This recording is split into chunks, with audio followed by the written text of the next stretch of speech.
Hello everyone, Rajesh Naik welcomes all of you to a brand new video from Premier Chess Academy. So today we're gonna discuss about round 9 of Chess Olympiad 2020.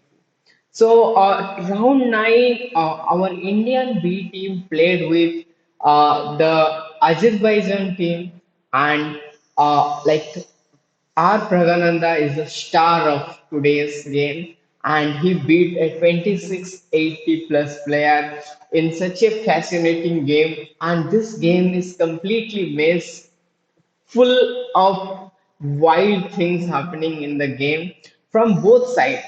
Until the last moment, no one knows what's going on. Sometimes black getting better is, sometimes white getting better is. So it's really a crucial and very interesting game we're gonna discuss today.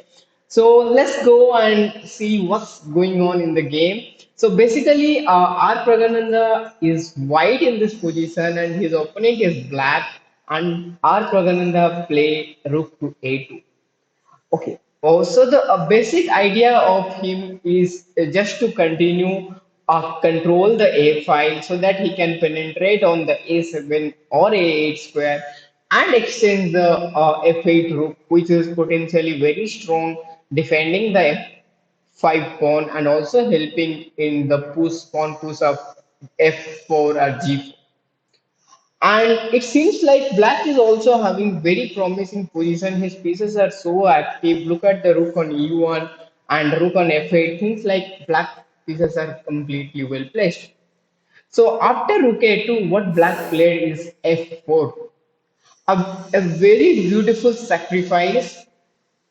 The threat is pretty clear. There are threat like queen s3 at some point, threat like g4, f3, and try to stop this queen from activity. This is the main point of black breaking the f4. So what white reply is pawn takes f4 means e takes f4. Now black play g4. So hopefully, what I think in this position is that black just knew that if he captured the pawn, maybe white can go g4, and he don't want or allow such things, so he goes with pawn g4. Now, if you look, the queen has no more good square in this position. So what Pragganandha play is queen h1 because queen e3, d3, c3, b3 are not available because of these two knights and the rook. So queen g2 he don't want to play because he can play king g2 with queen h1 at some point and to get out of the pin. So queen h1 and also queen h1 helps him to play queen h4 when it is necessary. So here what black played is knight e6. Try to exchange the strong knight on d4 and sometimes he has after knight trade he has trade like maybe rook f1 at some point or followed by some knight check or even rook e8 followed by rook queen battery creating some attack against the white king. After knight e6, Pragganandha are played rook a8 trying to exchange the rooks and release some pressure. All of you guys knows when we are in a attack or our opponent gives us a serious heavy attack, our basic principle says to exchange pieces to get rid of that. The more we exchange pieces, the better it is for us. Because more pieces means the more tactics will come and we can fall for any of them. So rook a8 is a very clever way to exchange one pair of rook. So knight into d4 played and an exchange sacrifice done by his opponent. Of course, this is a very good move by black playing knight into d4 and he valued the knight because these two knights looks pretty dangerous and if the knight comes to f3, it's become a monster. The queen has no square to go, the bishop is not moving, king is not moving, what to do? So the game continues rook f8 check, king g7 and rook a8 with a threat of rook a7. Here, Black has a very much amazing move to go for and continue his game and even gives a tough fight to his opponent.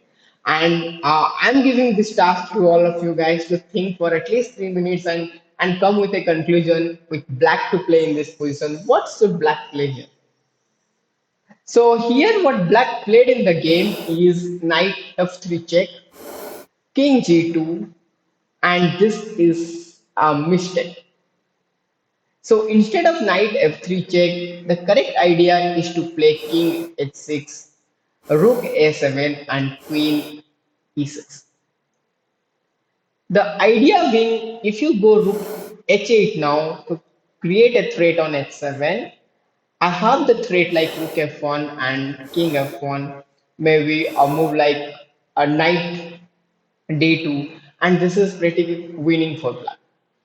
Two knights and this queen combination, and I'm the one who is charging with checks. So it's really difficult to get out of this situation. But what happened in the game is he just don't play a king h6, he play knight f3. And knight f3 is not necessary because after king g2, rook f1 is not coming with a check. And the queen can capture with f1 actually. This is the thing missed by black, and after knight f3, white is the one whose rook become more active and create lot of threat against this black.